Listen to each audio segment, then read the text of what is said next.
مرنے کے بعد بھی اولاد سے رشتہ ٹوٹتا نہیں ماں باپ کا۔ جس طرح زندگی میں والدین کے حقوق ہیں اولاد کے ذمے، مرنے کے بعد بھی والدین کے حقوق اولاد کے ذمے واجب الادا ہوتے ہیں۔ مختلف احادیث میں ان کا ذکر موجود ہے۔ پہلا حق الصلاۃ علیہما، ان پر جنازہ پڑھنا ہے۔ تجہیز و تکفین تدفین اس کے زمرے میں آتی ہے۔ وہ اولاد خوش نصیب ہے جو اپنے ماں باپ کا یہ حق ادا کر پاتی ہے، ورنہ ایسے بد نصیب لوگ بھی ہیں جنہیں جنازہ آتا نہیں ہوتا اور ساری زندگی لوگوں کے جنازوں میں جا کے رسم ادا کر کے آ جاتے ہیں، اور جب اپنے ماں باپ انتقال کر گئے تو یہ دھوکہ پھر ان کے ساتھ بھی انہیں کرنا ہوتا ہے۔ تو وہ کیا سوچ رہے ہوں گے کہ یہ ماں باپ کے مرنے کے بعد ان کا پہلا حق تھا جو ہم نے ادا نہیں کیا۔ دوسرا حق استغفار لہما، ان کے لیے بخشش کی دعا کرنا، مغفرت کی دعائیں کرنا، اے اللہ ان کی مغفرت فرما۔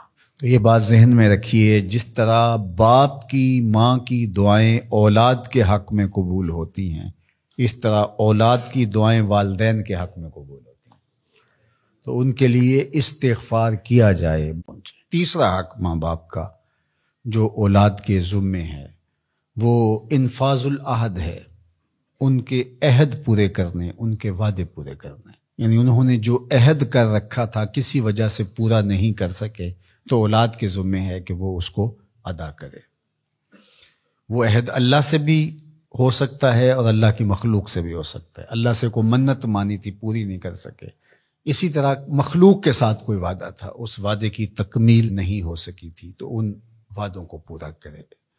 اس طرح قرض دینا تھا کسی کا اور انتقال کر گئے تو اولاد اس کو اپنی طرف سے ادا کرے۔ اس کا اگر مال ہے تو اس کے مال سے ادا کر کے اس کے بعد پھر جو ہے وہ اس کی وراثت تقسیم ہوگی، اور اگر مال نہیں بھی تھا تو پھر بھی اولاد کے ذمہ ہے کہ اپنے باپ کا قرض ادا کرے، اور یہ اگر جنازہ پڑھنے سے پہلے کر دیا جائے تو یہ سب سے اچھا اور سب سے بہتر ہے۔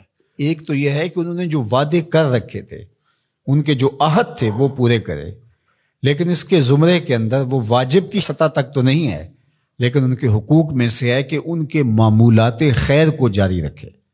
یعنی جو وہ اچھے کام کرتے تھے، غریبوں کی مدد کرتے تھے، لوگوں کو کھانا کھلاتے تھے، اپنے علاقے کی مساجد کی ذمہ داریاں لیے ہوئے تھے، مدارس کی ذمہ داریاں لیے ہوئے تھے، غرباء کے علاج معالجے کی ذمہ داریاں لیے ہوئے تھے، اس طرح اور رفاعی ذمہ داریاں اپنے ذمہ انہوں نے لے رکھی تھی، تو ان کے انتقال کے بعد اگر صلاحیت اور حالت مالی ایسی ہو تو اولاد کو اس تسلسل کو ٹوٹنے نہیں دینا چاہیے، کہ یہ نہیں ہے کہ اب والد صاحب چلے گئے، ماں چلی گئی تو غریب رشتہ دار جو پردے سے ان کی مدد ہوتی تھی یا ان کے گھر کا چولہا جلتا تھا، تو ماں کے جانے کے بعد اب اولاد کہے کہ یہ آپ کا اور اس کا تعلق تھا، وہ چلی گئی تو کام ختم نہیں۔ اس معمول کو جاری رکھیں، قبر میں ماں کی روح خوش ہوگی، روح بھی خوش ہوگی، اور اس کا اجر آپ کو بھی ملے گا، اور برابر اتنا ہی اجر آپ کے ماں باپ کو بھی قبر میں ملے گا، اس لیے کہ اس کار خیر کو شروع انہوں نے کر رکھا تھا۔